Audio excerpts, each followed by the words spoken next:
Okay, good morning, everyone. Hopefully, you recovered from the midterm? No? Okay. I promise midterm 2 will be probably easier.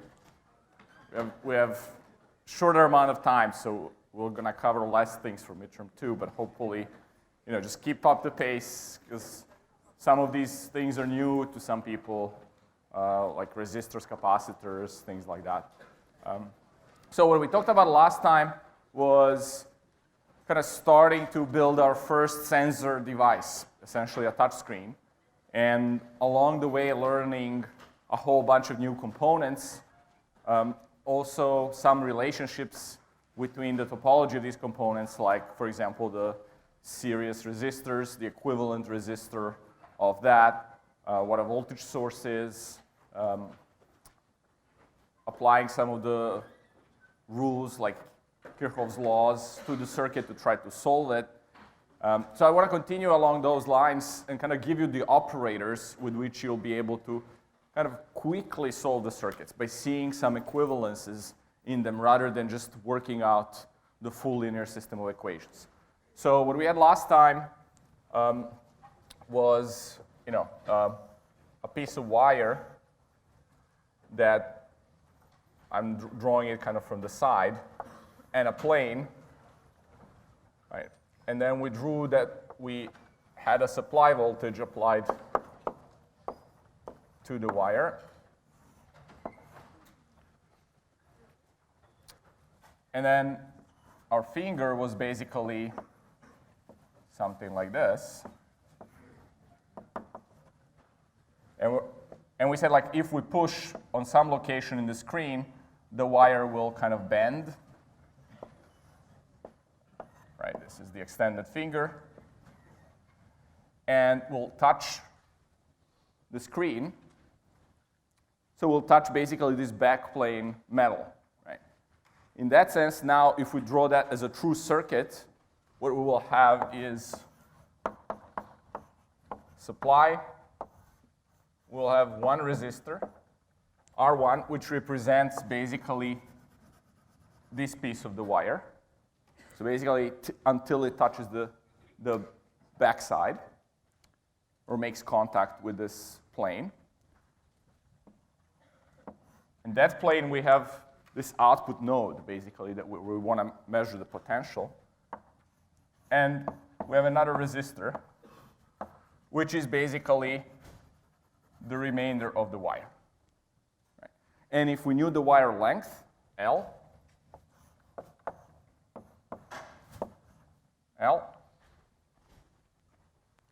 we could write each one of these as something like this. Right? We know the physical relationship of the length to the resistivity and some cross-section of the wire. It's the same wire, so same cross-section along. So the only difference in these two resistances is in their length. Right? And then we could figure out by attaching a piece of equipment. I'm going to attach it here and call it like this. I'm going to call V means volt, so voltmeter. So if you go in the lab, you basically there's an instrument that says a multimeter on it. So you turn it to voltage. You can measure voltage between any 2 points in the circuit. That's basically this. We'll see later in the course that there are actual circuits that can do this for you. You can build them. Someone will be doing that. But for now, imagine that I'm just measuring the voltage. I'm going to call this voltage V out between these 2 points. Okay. So that's essentially between this point and this point. This whole line is basically just one node, right? Same potential. So we're measuring essentially this voltage V out. And so what did we say that voltage was, just as an operator? Anyone remembers? Yeah.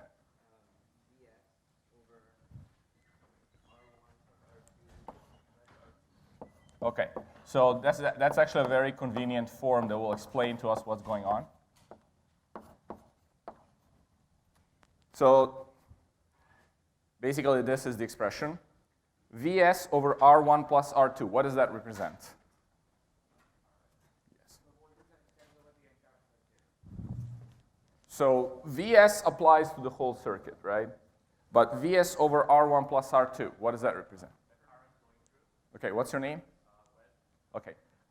So yeah, it represents basically this current, right? This current is Vs over R1 plus R2. We can view this circuit as just a supply voltage and one resistor. And that will give us the same current, Vs over R equivalent, and R equivalent will be the sum of these two resistors. Right? So and then if I want to find this voltage, I just need to recognize that this current, let's call it I supply, flows, so this is one node of the graph, this is another node of the graph, right? So current that flows into the node flows out of the node too. Then goes through the component, nothing changes with that current.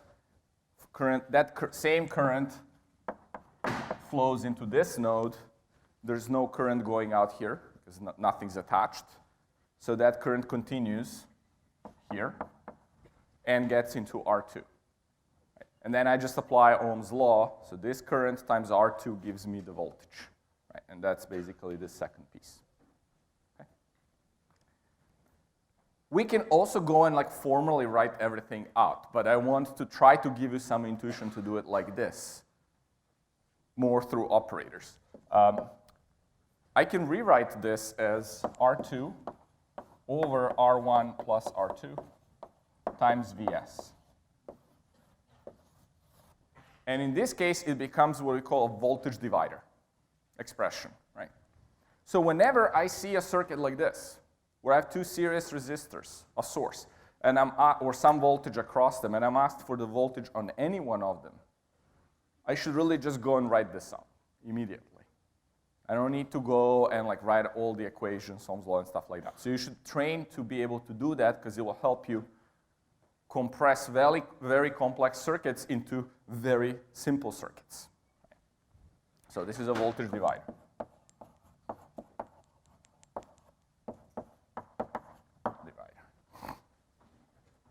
Okay.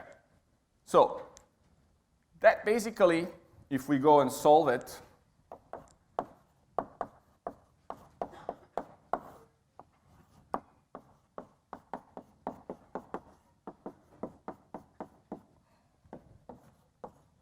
that essentially I can take out all of these resistive physical components, and I just get L2 over L1 plus L2 times Vs, or L2 over L times Vs. So you see that my output voltage directly is proportional to the length of the lower segment. So I should be able to know exactly where I press to the finger. Yes? Yes, it's the same. It's the same wire, right? The cross section of the wire is basically,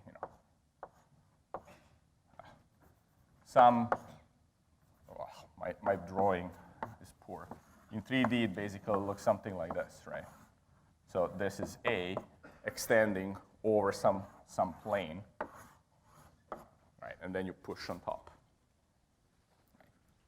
Okay, so this gives us this one-dimensional information that we wanted. Where did we push on this wire? And you can actually go and make a musical instrument out of this, for example, right?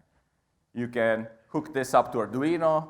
Arduino will basically digitize this voltage and will tell you, and then you'll be able to play, let's say, a certain frequency depending on the value, right? And the value will be proportional to where you're pressing on the wire, so therefore you can make a little keyboard one-dimensional, just like extending a little bit the code that you did, for example, or you're doing this week for the fader, right? So very simple stuff, but effective. Now we want to extend this to 2 dimensions, because our screens are basically require 2-dimensional information. Right? So let's try to do that. Any ideas how we can do that?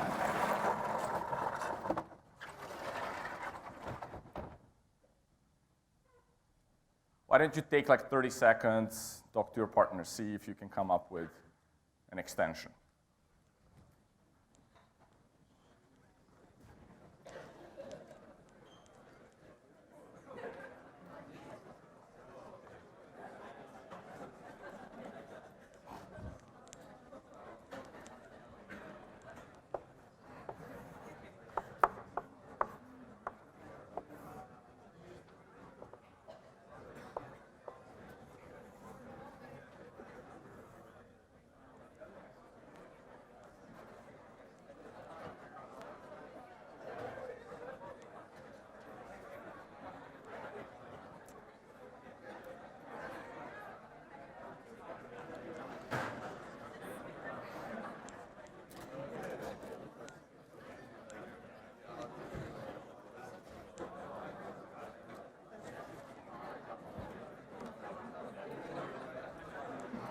Okay, any suggestions? Any ideas? Yes? Use a matrix. Okay, that's a good direction. How would I create that matrix? Right now I have basically a battery and one wire that strings over a plane, right? So how would you create a matrix? Okay. Okay, so basically the suggestion is we have one wire here, right? And now we'll add another wire that basically goes something like this, right? And okay, so you're saying maybe we hook this wire up just like we did before, right? So this is what we had before, this circuit. Now you're saying like just add this wire instead of the whole plane behind, right? Okay? So what can that do for us?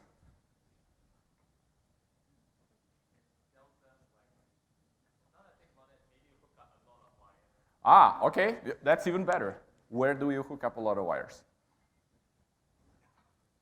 So you're saying like put a lot of columns and a lot of rows? Is that? Okay. So let's do that. So I'm going to clear this up. I'm not going to draw a lot of wires. I'm just going to draw like 3 wires.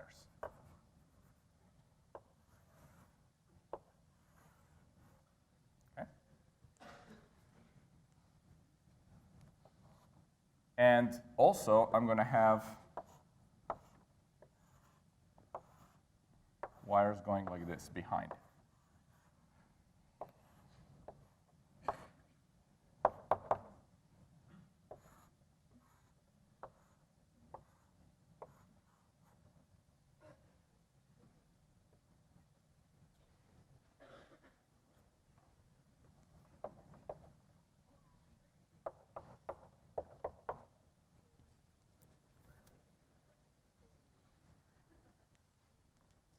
Okay, so what do you do now?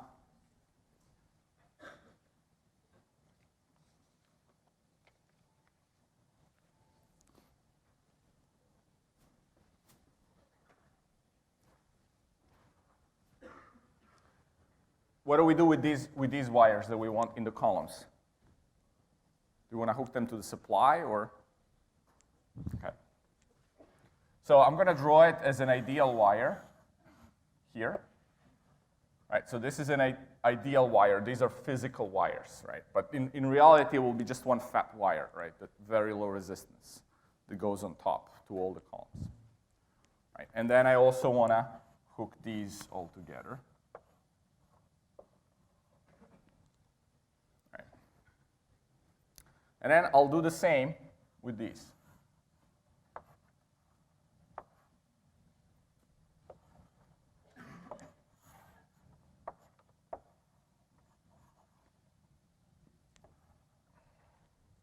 Okay, so what happens now if I press, let's say, here?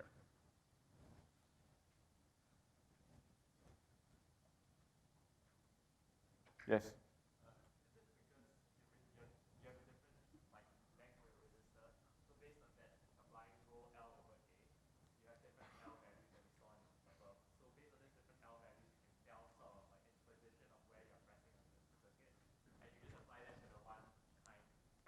Yeah, so that's what I was doing here, right, on a single wire. So if I now go, let's say, and push on this same vertical wire in the middle, right? So I push here. Has anything changed with respect to the previous circuit? Yes, I'm now, instead of the full metal plane that I had here, right, this was the metal plane. This was drawn from the side, right? So this is side view. The top view of this was basically a wire across the full metal plane, right? And then I had a contact on the full metal plane. Now, all we did there was we added a lot more wires in parallel, but we also sliced this metal plane. Right? So it's no longer a full metal plane, it's basically a whole bunch of wires in parallel. Right? So if I push here, does anything change with respect to that circuit that we had before? Okay, if you don't know, that's good. You don't guess. Let's try to make an equivalent circuit to see what actually is going on. Okay? So when let's say I'm going to draw like a little dot here, that's my finger pressing, okay, into the screen. So what that means is that this cross section, these two wires are touching. Right? We had this squishy material that we could move like over there. So what would be the equivalent circuit of this? We have Vs. If I'm going here, so I'm tracing my graph, right? I go from the supply, okay? This is all one node, essentially, ideal wire, same potential. I come here, I see a whole wire. What resistance does that wire have? Let's say some R, right? So I'm going to draw that R here.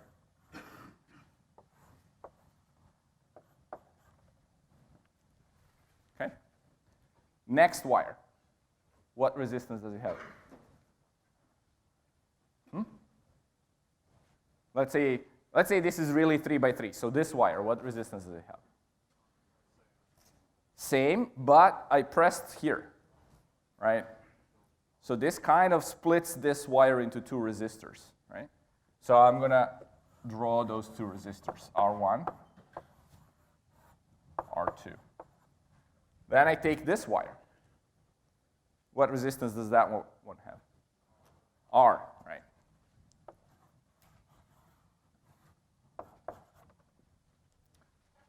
So that's actually my equivalent circuit.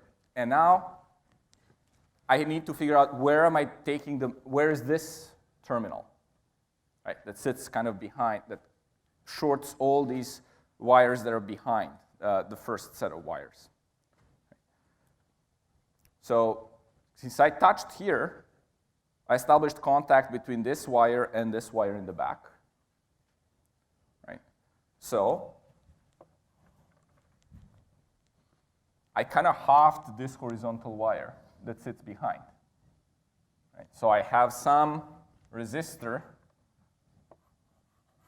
let's call it R3, and then R4, and I'm just going to leave it like this.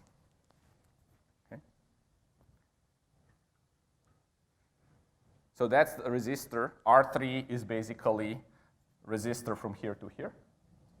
In this wire, R4 is from here to here.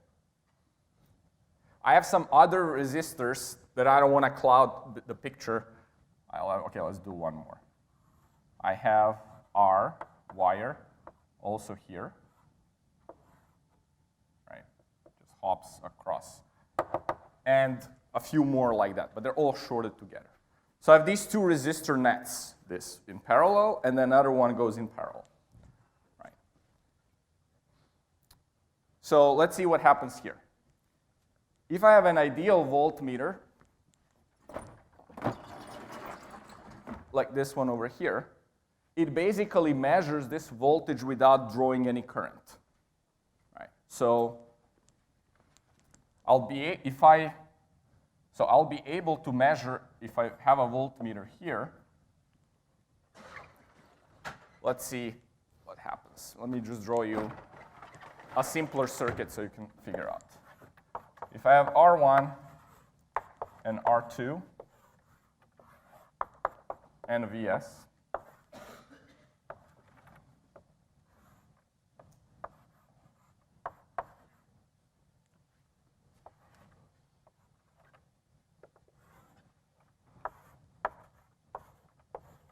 okay, let's say I have a circuit like this. You know, when we encounter circuits that look like pretty complex, and you want to kind of scream and run away, like this one over here, always try to think that the fundamental thing in engineering is to try to decompose the problem into smaller pieces that are easily chewable. Same thing when writing code. If you have a huge complex task to write, break it up into little procedures, little functions, and you write them, and then you start putting everything together, right? Or you first decompose this complex task in a list of simple tasks. You haven't written them yet, but you know what they are, and then you go write them, right? Very similar thing here. It's what we call a game plan. This seems daunting to me, but I want to create an equivalent circuit that will tell me something about what's going on, right? So this is that equivalent circuit. I still have my R1 and R2. Previously, I told you that I would be measuring this voltage, right? So let's call this let's call this node A. So this is VA, and this was V out. This is node O. So previously, we were measuring the voltage directly across the resistor, but now we actually can't get there, right? So we have this other resistor over here. So we're measuring between these 2 points, but we're wondering what's the relationship of that voltage to this voltage. Right. Does anybody know? Okay, I maybe give you 30 seconds. Talk to your neighbors and tell me the answer.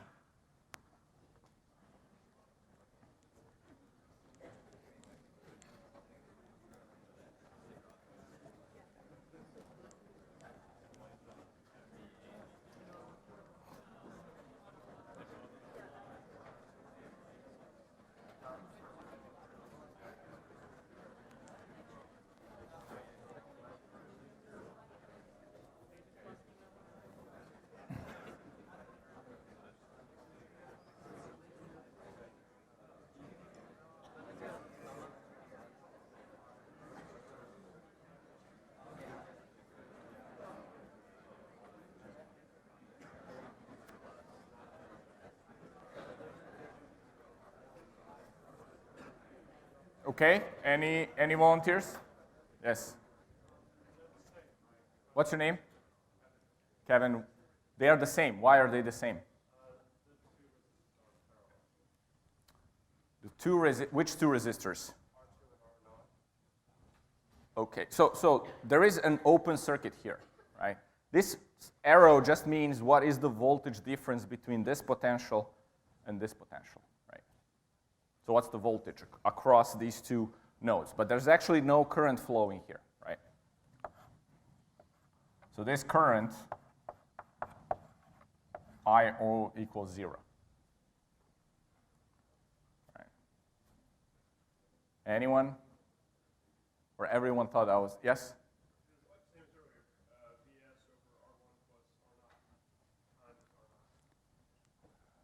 Sorry, can you repeat that again? What's your name?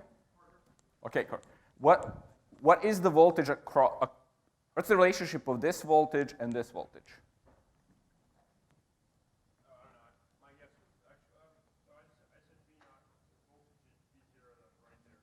It was Vs over R1 plus R naught times R naught. Oh, so this voltage would actually be R2 over R1 plus R2 times Vs. But you don't know that yet because this is kind of confusing piece. What goes over here, right? It's a little bit different picture than what I drew over there, where you know that all the current that goes through R1 goes through R2 as well, right? So let's take a look first at the relationship of these two. Anyone else figured out the answer? Okay. let's take a look at what's the voltage across this resistor R0. Right? The current is 0 because it doesn't have anywhere to flow. This is open. Right? Electrons don't jump off the cliff, right? They basically just flow where there's established circuit. Right? So there's no current here. Anyone tell me what's the voltage between the point A and O? 0, right? So this voltage here, let's call it AO. So VAO equals IO times RO. And because IO is 0, that voltage is 0. Right? I could have a massive resistor there, it won't matter, okay? I have giga ohms of resistance, it won't matter. The voltage drop across that resistor is 0. And that's actually very key. Why is that important? If this voltage is 0, what's the relationship of VA and VO? They're the same, right? I can now go and write a KVL just to prove it, right? Let's say I have this loop. I will say that VA equals VO plus VAO, right? This is 0, so these two are the same. Again, this is one of these things you do maybe a few times, and then you just know it, right? When there's no current through the resistor, the voltage drop is 0, so voltages on the other sides are the same. Okay, now that we've established the current is 0 here, can we then say what VA is in terms of VS? Yes?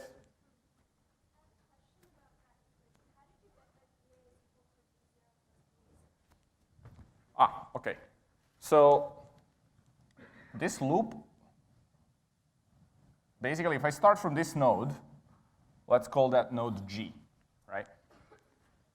In a graph, I look at voltage between node O and node G, right? That's this VO.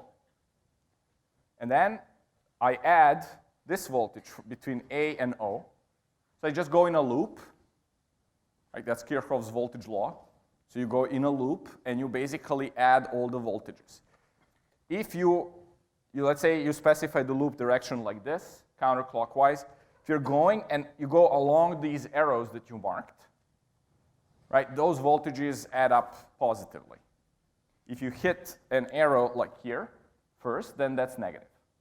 So I can go and write the whole loop, it has to equal 0, right? Because I started from this node and I'm coming back to that node. So the voltage difference or the potential difference between that node and itself is 0, right? So I can write it like VO plus VAO minus VA equals 0, right? And then that's the same as this equation over here. I just kind of like climbing one side, climbing another side, and just getting the difference rather than writing everything equals 0. But that's basically KVL here. KVL. Right. Yes? Yeah, I just labeled this whole thing basically node G, right? Yes? Why is it what?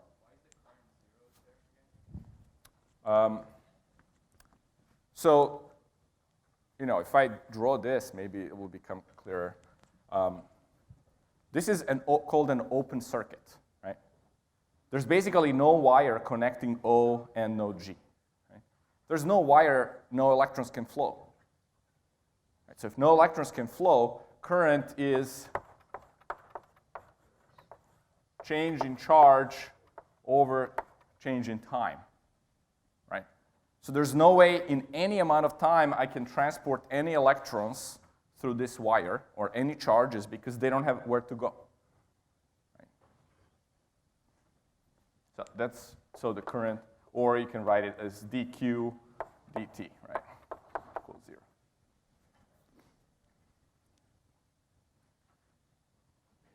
Make sense?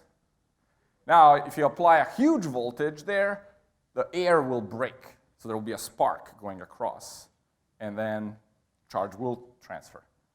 But it's like, that's like a break condition on the air as a dielectric. It's not really a current flow. It's not a steady flow of charge. Right? It's more like a burst. Okay, everything clear here? It's really important you ask me questions at this stage. Any little thing that's unclear, ask me, because later it will compound. Yes? Okay. Are you clear with this equation over here that we just went? The loop. Okay. So we started from node G. We went up. We're tracing this loop, right? From G to O, voltage is VO. Right? So we write it.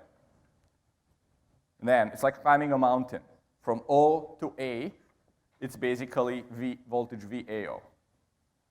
And then we're coming down from A to G, and that's minus VA, so that's equals to 0. Has to be 0 because we started from the same point, right? Okay, yes? Think about the main key definition of voltage, right? It's the difference of two potentials. It could be in air. Right? Charges have a field, and there's potential even in free space. Right? And so every point in this circuit or in the space has some potential, and I can calculate the voltage difference, the voltage between, which is the difference between these two potentials. Right? So yes, even if these two are two open ends of the wire, they have potential, and there will be a voltage across that, right?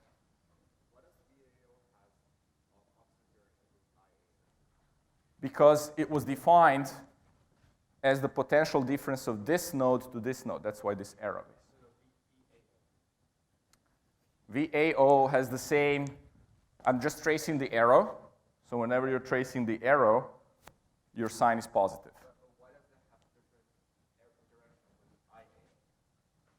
IAO, which, why do they have this? Okay, last lecture we basically said that the way I'm going to define current and voltage on a resistor is that the current that enters, the voltage arrow is going to be where the current arrow is. Right? We'll actually see today that's called a passive sign convention. It's just a convention, right? Okay.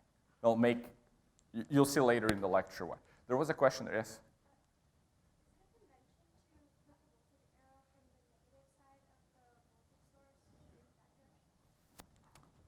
Where was that?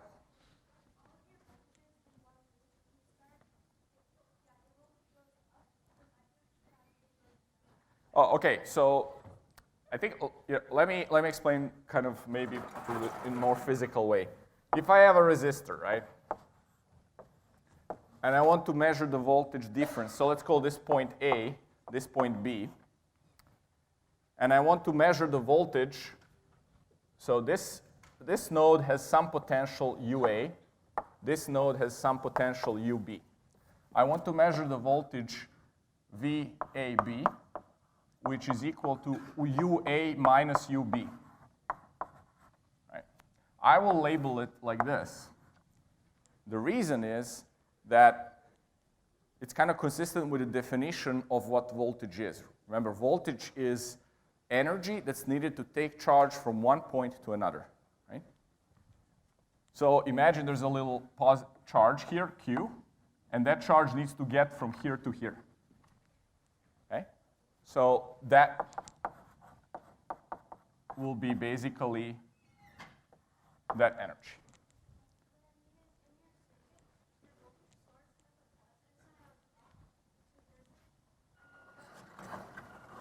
Oh yeah, this is what this means is that the voltage between this point and this point is Vs.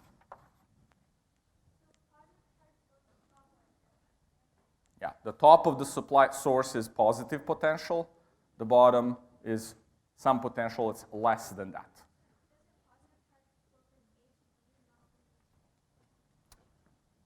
From A to B. There's no A and B here. Oh, okay. In this case, I don't know, actually. Because voltage A, B could be negative too. Right? Remember, the labeling has nothing to do with where the charge actually flows. And this is a great point that you're raising, is do not be bothered in your circuit where the charge actually flows. Okay? Just label the voltage, label the current, and so what if the current comes out negative? That will just tell you that you assume the wrong direction of the flow. I just arbitrarily assigned it, right? I could have flipped it, that's okay too. Right? It will come out to be a negative value, okay. That just means that the actual higher potential is in the other node. Right? So this is actually a key, and so please remember, we get a lot of questions in office hours and homework parties like, oh, where does the charge actually flow? Well, in truth, only electrons flow and they're negative, so everything is really inverse anyway. So in order for your head not to explode, just basically label the voltage and the current according to the passive convention, and things will come out. Okay? Okay. So we solved this. We established that VA equals to V out, right? Regardless of what this resistor value is. Can we figure out what VA is as a function of VS?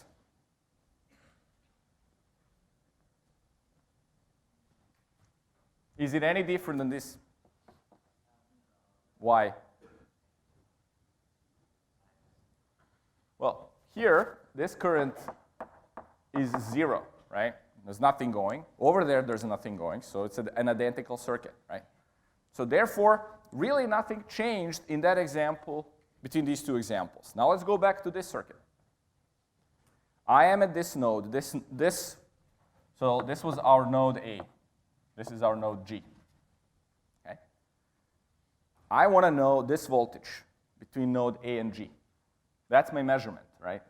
That way I can figure out this resistor, right? Is there any current flowing here? No, because these terminals are like flapping in the air, right? So therefore, I can actually go and measure this voltage, OG, and it will actually be the same as AG. Right, so VOG equals VAG. Because the voltage drop across this resistor is basically 0. There's no current flowing. Right? So that means I touch a finger here, and I put my voltmeter here between this bottom point, which is G, right, and this output, O. And that measurement will tell me basically what is the voltage across here. Now, in terms of R1 and R2 and VS, what is that voltage VAG?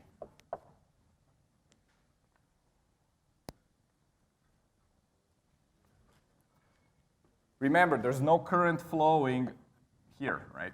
Currents are 0. So there's no current flowing here and here. How is this circuit related to that circuit?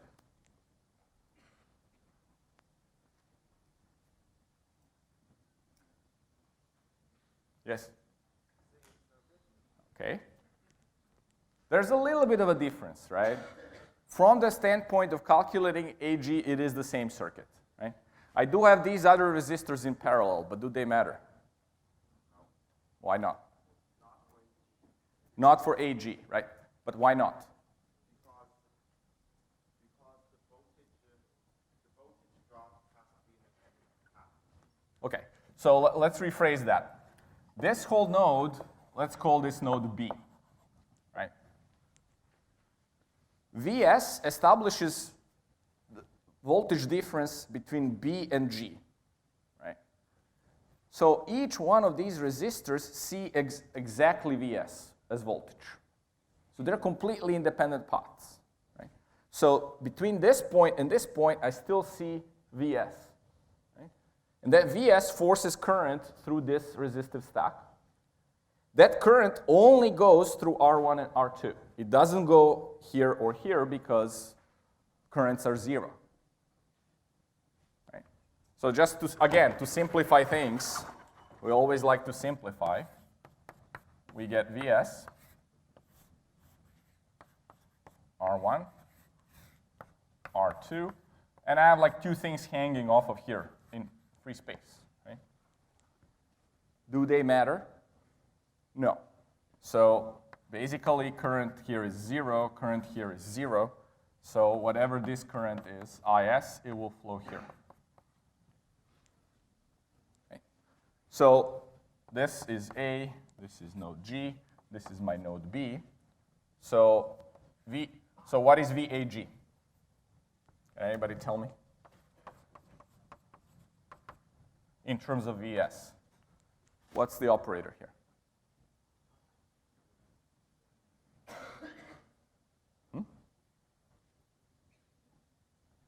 We're looking at this voltage, VAG, right? In terms of Vs. So R2 over R1 plus R2. Yeah, this is our voltage divider, right? Nothing changed, really. All these other resistors, they're just a distraction because there's really no current flowing through them, right?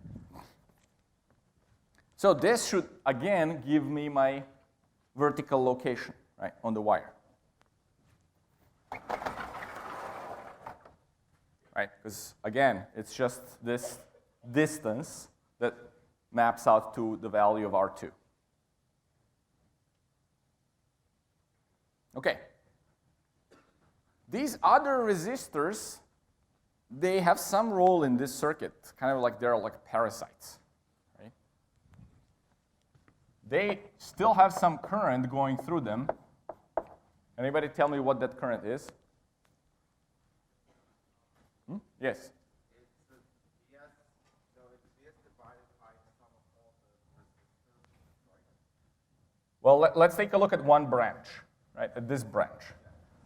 There's a voltage of Vs across. There is a resistor R. What is the current? So you have to divide it by the resistance, right? So it's Vs over R. Right? And this current is the same. So it's Vs over R. So these just leak the current from the power supply, and this power supply happens to be your battery on your phone, then it will last a shorter amount of time, right? Than in the previous case where you had only one current flowing through one wire. Right? Okay, so they're basically just there like parasites.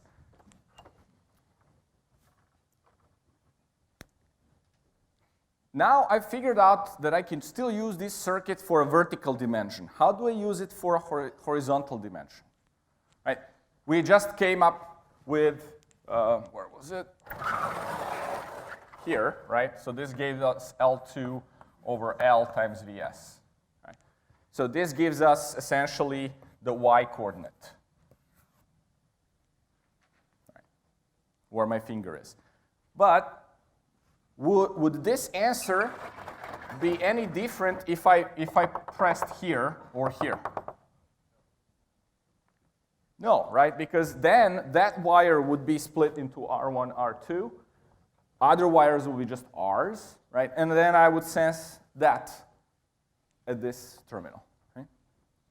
So I would have no other information about the vertical direction, right? What do I need to do to detect the horizontal, whether I touch this wire or that wire?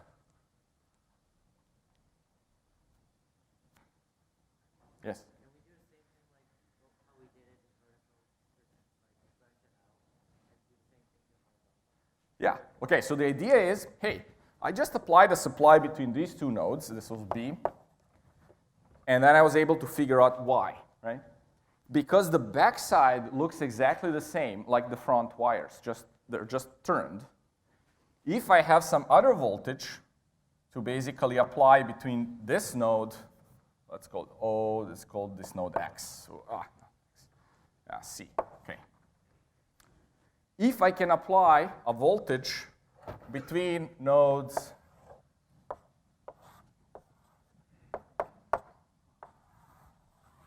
O and C and temporarily disconnect this supply, then I could measure the potential at B or G. Right? It's the same exact situation, just rotated. And I should be able to figure out, basically, let's say if I touched here, this resistor versus that resistor. Right? And that will give me the X. But I do need to have something there that kind of temporarily connects the supplies one way or another way. Right? So we essentially use something that's called a switch. Right? So we'll have something that's basically called a switch. It's your light switch.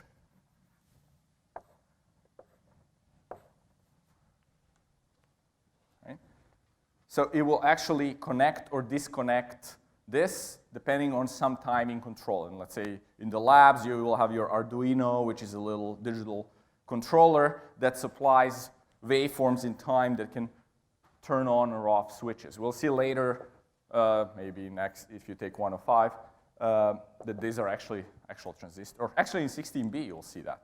These are actual transistors that can perform the switching. And voila, here's your 2D. Any questions? Yes? Why do we need this? Why can't we do it at the same time? So it's a great question. The question is, why can't we do it at the same time? Well, let's assume that there's no switches. These are connected, right? So this is now going here. Now, the voltage between O and G is really just defined by the supplies and the resistors, the resistor network. So it's basically not going to be defined by where you press. Because there is this supply is forcing a certain value of voltage across. Right? So you won't be able to, remember how this whole reading was accurate because there was no current flowing.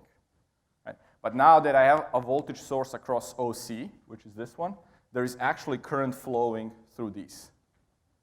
Right? And therefore, you don't know exactly what's the voltage drop on these horizontal legs. Yes, because you kind of either have this circuit where you're floating these two and you're forcing the current vertically, or you have the other way around, right, where these two are open and then you have a supply between these two nodes. Yes?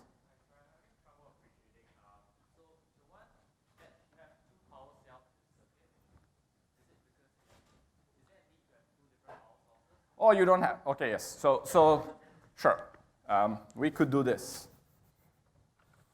Yeah, this is a great point. In fact, I should have done that. Okay, I will just basically say there's a switch here, right? And then, let's say there's a switch here, right? And then I'll say there is a switch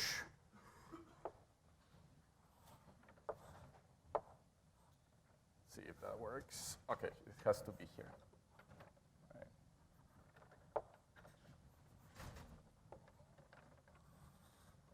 And there's, oops.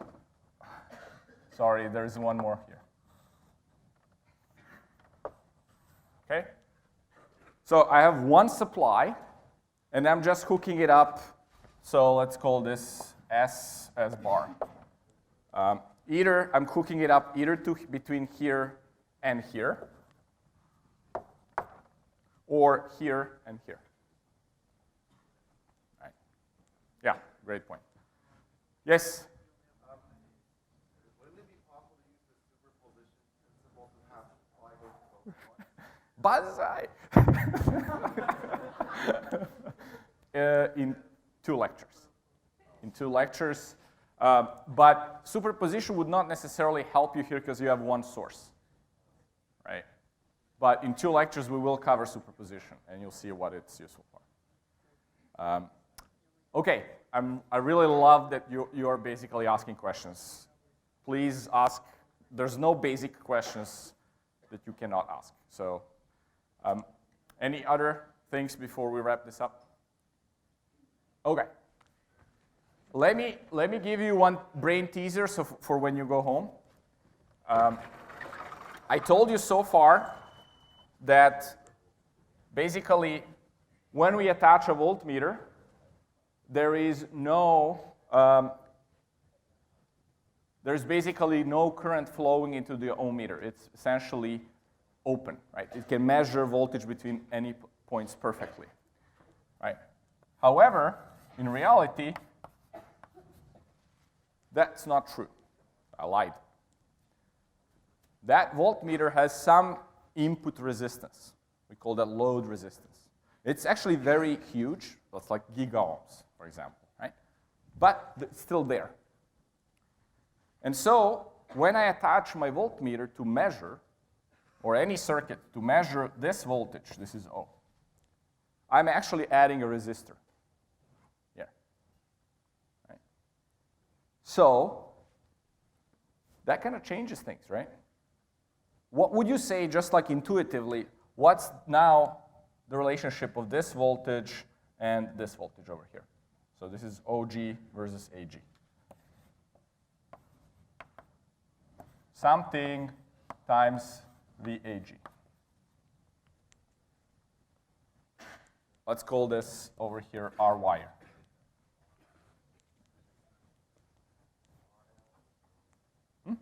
Yes?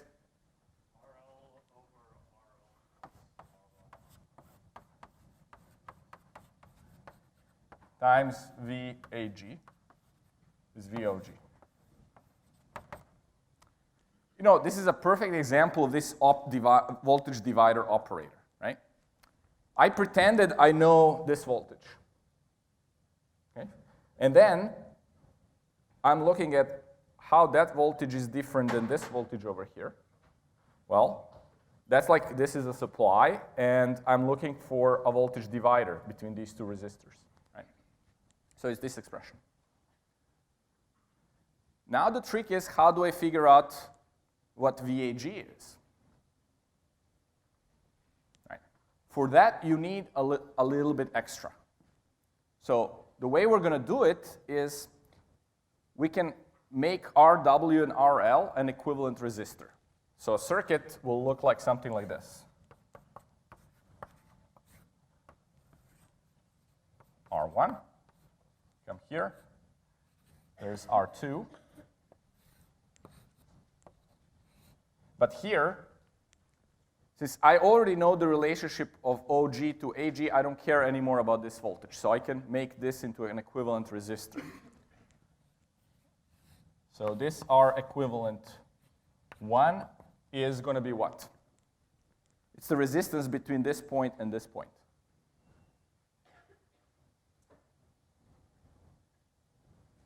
Right. It's like I have RW and RL, and I'm looking at the equivalent resistance.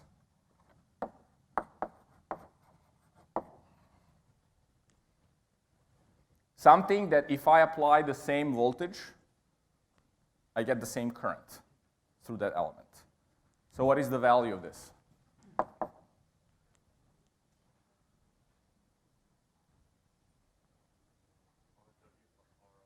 Yeah, RW plus RL.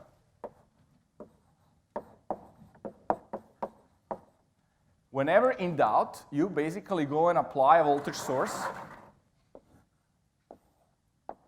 V test, and say this is current I test, and you will find that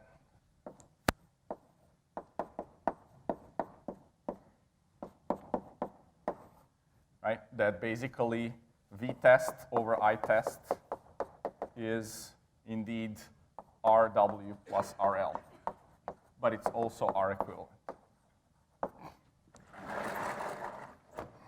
Right? So, knowing the two resistors in series, the equivalent resistance is just the sum. I don't even have to do that stuff above, right? I just write that this is RW plus RL. Okay?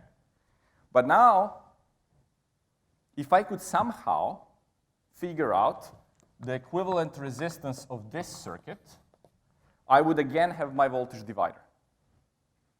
Right? because I would have something like this.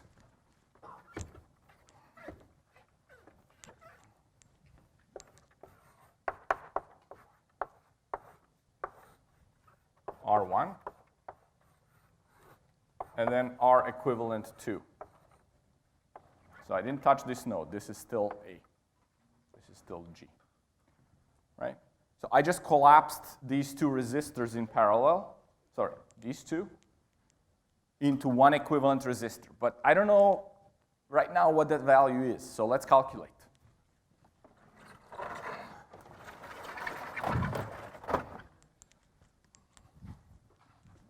Oh, I like this picture. I don't want to. Okay, let's do it here.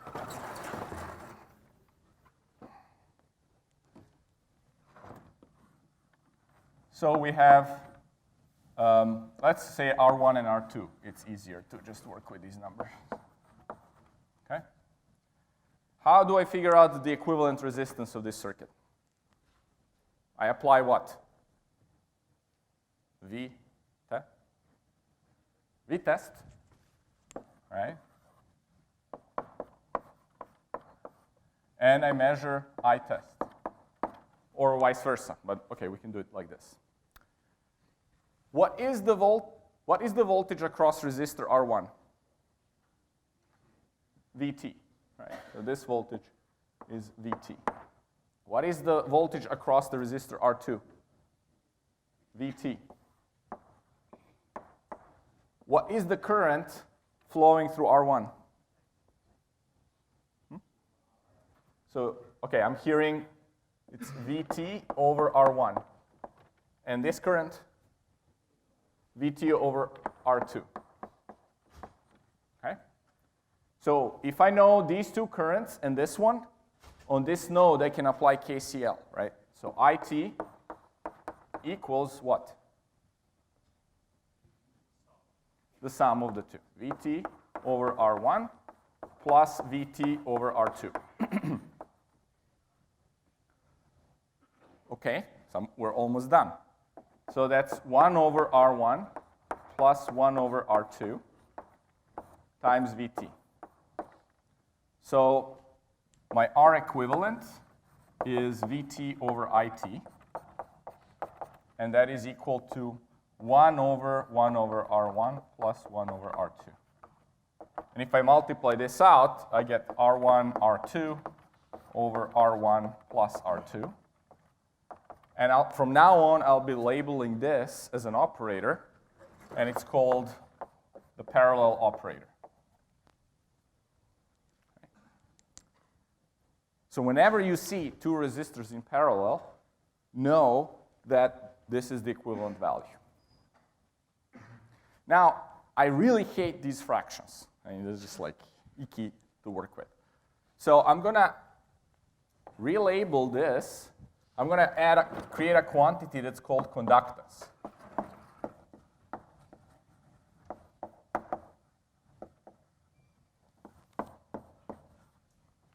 Okay?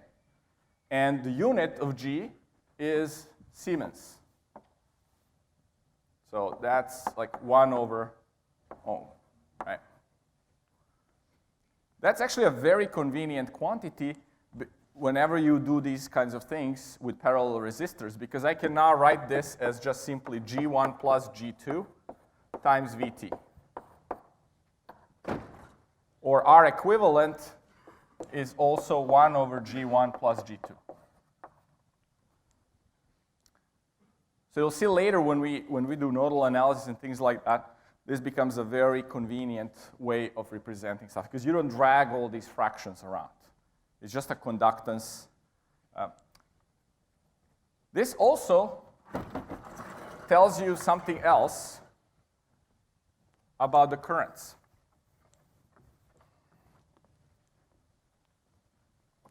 We'll label this current I1, and this current is I2. So let's see what that current is as a function of I test. So I1 is V test over R1, or I'll just label it as G1 times VT. Right? But I also know that IT, or or VT is basically, so I have G1 times VT from here is IT over G1 plus G2.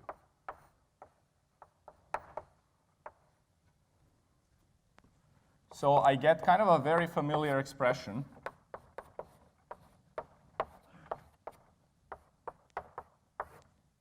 Oh, sorry, ITs.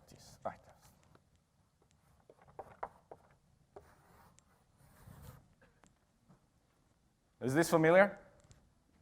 Kind of. This one? What does this remind you of? A voltage divider, right? This is what we call duality in engineering. Or in math, there are things like that between kind of Boolean logic, ands and ors. Here, basically what it says is the current in the branch with larger conductance is larger. That kind of makes sense, right? There's a branch that conducts more, obviously should conduct more current, right? So if I'm splitting the current between two branches, the one that's very wide, meaning very low resistance, very high conductance, will take more current. Right? And the one that's not will take very little current. That's because you have the same voltage across both of these branches. Right? And so you could use this expression just like we'll use the voltage divider to figure out what are the currents, how the current distributes in a parallel circuit. Okay. So going back to our example, which was where? Somewhere. Here. Was it here? Okay. So we had a circuit. I'll just draw it here. Okay, it was here. Oops.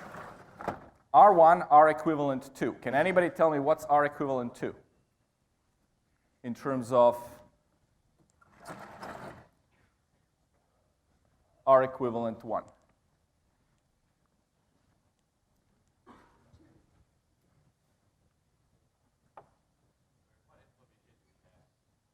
Oh, okay. Let's see where did we do that. Someone, this is like, here it is. We had R equivalent 1, which was the series of the wire and the load. And we had R2. And our problem was to find this equivalent of the parallel resistors, right? So we actually found that, right? That's this. To rewrite it in these terms,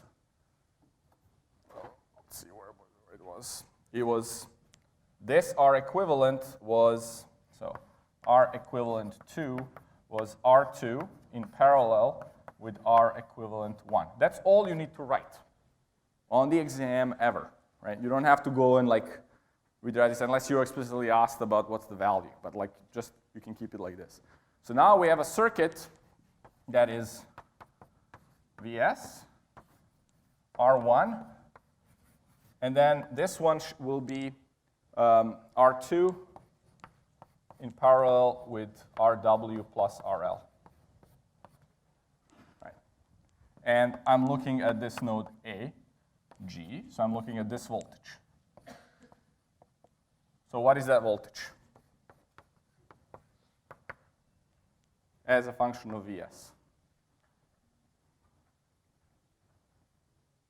What operator?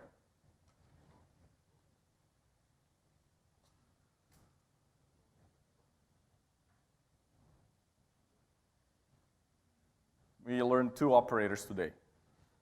So what must be one of them? Voltage divider. Okay, so how would that go?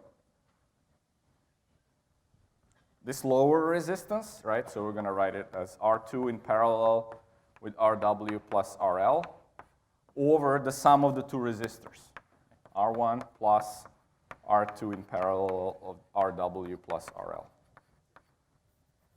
Okay. That's our VAG, but we also had the thing somewhere here that related. There was another voltage divider between VAG and VOG. Right? So to find the final output, It's a cascade of these two voltage dividers. Okay. So hopefully you find this still easier than writing out all the KVL, KCL. But maybe right now it's not because you're still struggling with series parallel voltage dividers, but try to practice that. Okay. That will help you a lot kind of see these equivalences. Okay, I want to touch on some things.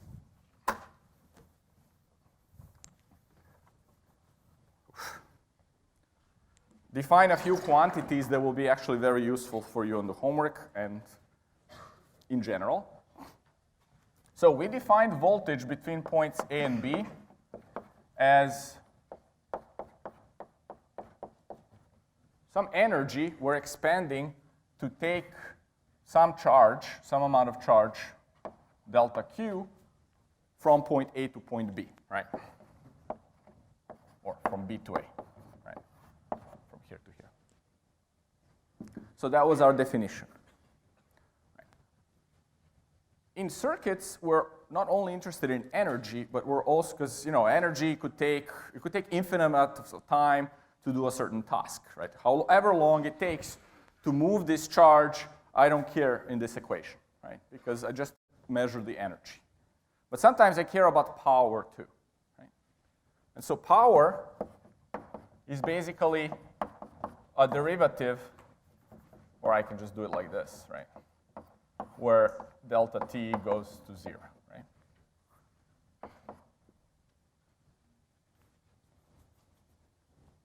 So I can rewrite this as voltage times delta Q over delta T as delta T goes to 0. So what is this quantity over here? Current, right? This is I. So this is basically the power that's basically expanded in this process is the voltage times the current, the flow of that charge that I'm moving from one place to another. So now, if we go back to our components, let's have a very simple circuit.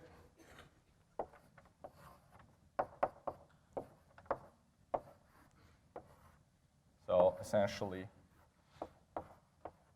source and load. That's it.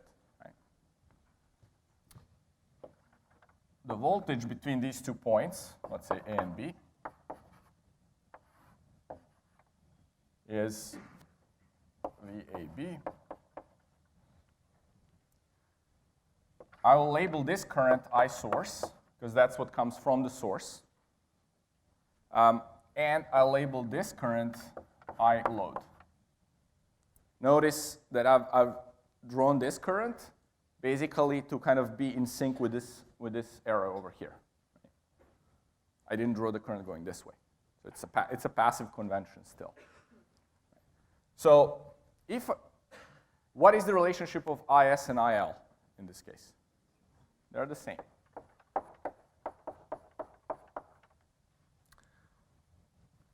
VAB equals IL times RL.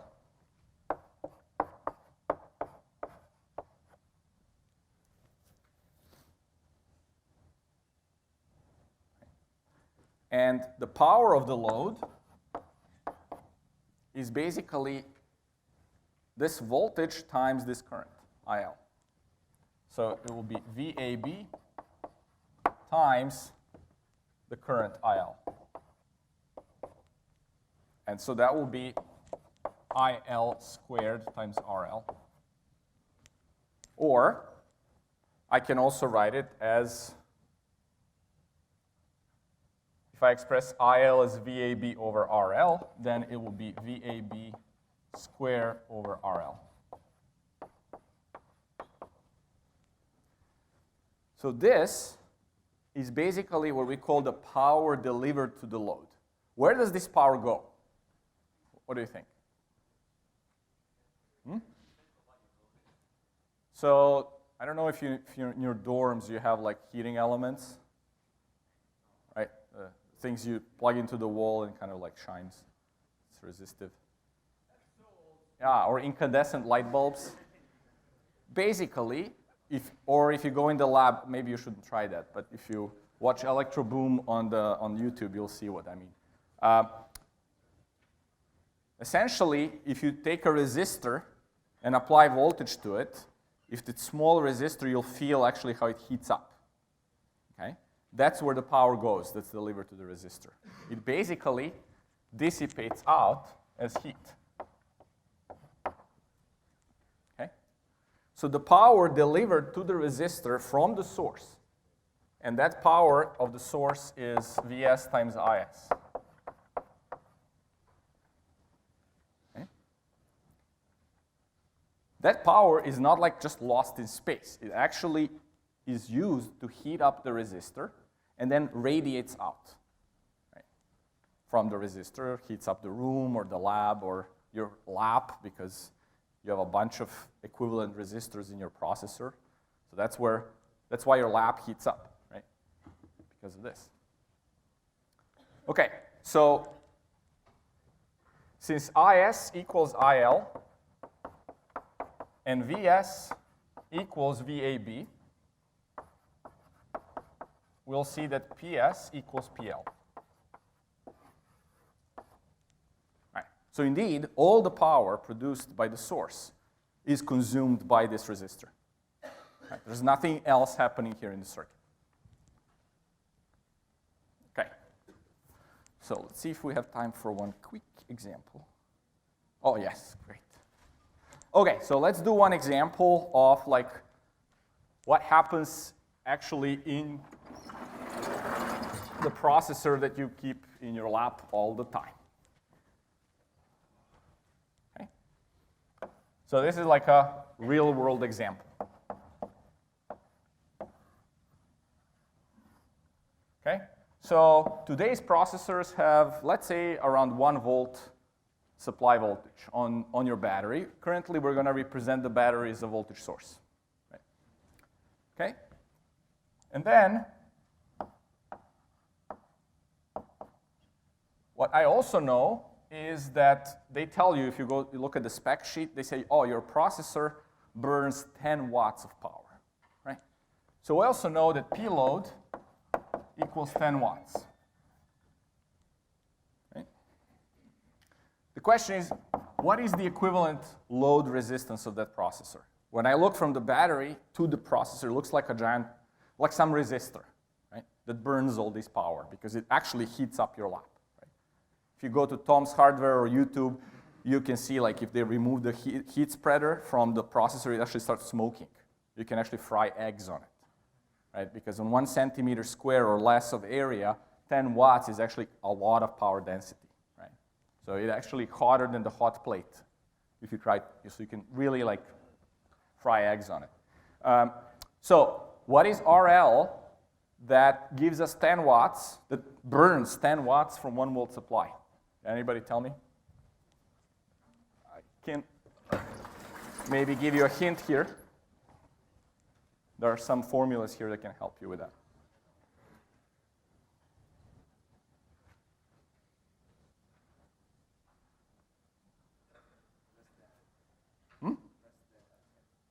Less than 1/10. So actually, it's anyone else? Less than 1/10. It's from this formula, right? So from this formula, I have that PL is V supply squared over RL, right? So RL will be Vs squared over PL. This is 1 volt squared. This is 10 watts. So what I forgot to tell you is that watt is the unit for power, and it's the same as volt times ampere. Right? Okay, so this basically is 0.1 ohm. Right? Teeny little resistor. Okay, so another interesting bit of trivia. What is the load current through this resistor? I have 1 volt supply and 0.1 ohm resistor. Don't try this at home. Okay? Yeah, 10. Boom. Okay? This is dangerous stuff. Okay? Oh, sorry. Good, good. Someone's following. Right? 10 amps. Don't pass that current through your body. Okay? Absolutely not. Okay? In fact, even if you go to like 10 ohms or 100 ohms, you'll still see the resistor kind of going white and blowing up. Okay? So be very careful. The job of people who are building this power delivery network to the processor is actually very, very important. Because remember, the processor will be 0.1 ohms. If I have any resistance here in the network or the battery, that has to be a fraction of 0.1 ohm. And we'll shortly see why. But that's a very, very tough thing to do. I showed you like the cross-section of the processor chip, and you had it in your hands like the other day. There are like little layers of teeny little wires that have to pass 10 amps of current. You know, that's like, look at your stove, and like if you divide down, like there's a comparable amount of current flowing through these big fat things that now have to go into this small processor. Right? So how do you do that? Okay, well, people do it, and it's a miracle. Okay, another thing to calculate here, let's say, okay, your manufacturer also tells you that instead of the source, you actually have a battery, right? That's hooked up, right? Instead of this, it's basically a battery. And spec for the battery, it has this number on it, 63 watt hours. Right? What does that number represent? It's not how much power, it's another quantity. Energy, right? Watt times time, hours is joules, right? That's energy. So this is energy in the battery.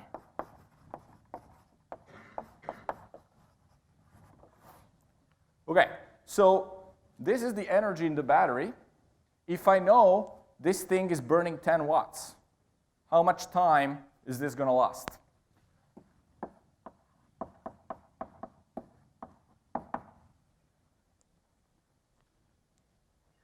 So the energy is 63 watt hours, and I'm burning 10 watts of power from that battery. Anyone? Yeah, though. Yeah. Don't be shy. Usually they lie about this number, so you know it's less. But okay, that gives you why it's 6.3 hours. Right. Now this assumes one thing, that your battery is so good, okay, that its profile in time looks something like this. Constant, and then sudden death, right? So this is our V supply equals 1 volt. In reality, it's not like that, right? You don't have the same supply on a resistor that gives you constant current, and therefore it's 10 watts. You get something that looks like this.